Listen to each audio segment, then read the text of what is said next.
Voilà, on rétablit l'ordre républicain, les occupants illégaux devront partir. Richard Ramos, est-ce que voilà, on n'est pas quand même dans un grand décalage, encore une fois, entre les mots et l'action? Mais les occupants illégaux devront partir, ils devront partir.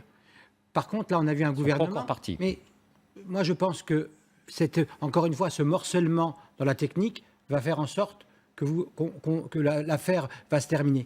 Mais il n'empêche que d'essayer de trouver des solutions légales à certains projets, c'est-à-dire en fait finalement comme au Larzac où on a fait un bail amphithéotique où il y a des gens qui payent, des agriculteurs finalement qui payent un loyer à l'État pour pouvoir devenir agriculteurs, eh bien finalement le gouvernement a entendu aussi ça et il propose à des gens de revenir dans la légalité et quand il y a des dépôts de projets, de pouvoir dire, ben voilà, on va vous faire un bail, vous allez vous mettre dans la légalité et vous allez pouvoir exploiter. Parce que, Pourquoi Richard Ramos ne l'a-t-il pas fait tout de suite dans ce cas-là? On a le sentiment qu'il a tenté son opération d'évacuation, que ça n'a pas marché, et puis qu'il a trouvé un... Parce que vous avez raison, M. Pujadas. Parce que d'abord, il faut montrer les muscles, il faut faire de la politique, il faut montrer qu'on est costaud, et que comme les Français veulent de l'autorité, il faut montrer l'autorité de l'État, donc on commence par montrer les muscles. C'est un peu l'ancien monde, hein, mais ça. je ne sais pas si c'est l'ancien monde, mais c'est de la politique. Voilà. Moi, une fois que c'est dit, on trouve quoi comme vraie solution?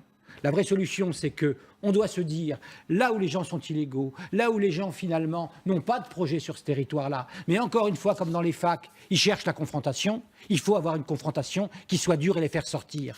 Mais quand on a des projets alternatifs, quand on peut essayer de trouver des projets alternatifs, de refaire venir les gens dans le droit, d'avoir des agriculteurs qui veulent expérimenter quelque chose, moi j'ai rien contre qu'on les remette comme ça a été dans le Larzac, apparemment ils ne posent pas de problème, je dirais même qu'ils payent un loyer, je dirais même qu'ils ont créé de la richesse. Eh bien si on crée à des endroits... À la différence, il y avait des occupants à Notre-Dame-des-Landes, Voilà, il y avait des voilà, vrais agriculteurs. Mais par contre, il faut évidemment, vous savez que je suis sensible aux questions agricoles, que ces gens payent un loyer et un juste loyer. Parce qu'on a aujourd'hui un agriculteur sur deux en France qui paye son loyer sur ses terres, qui gagne moins de 350 € par mois, et tous les 3 jours, il y en a un qui se suicide.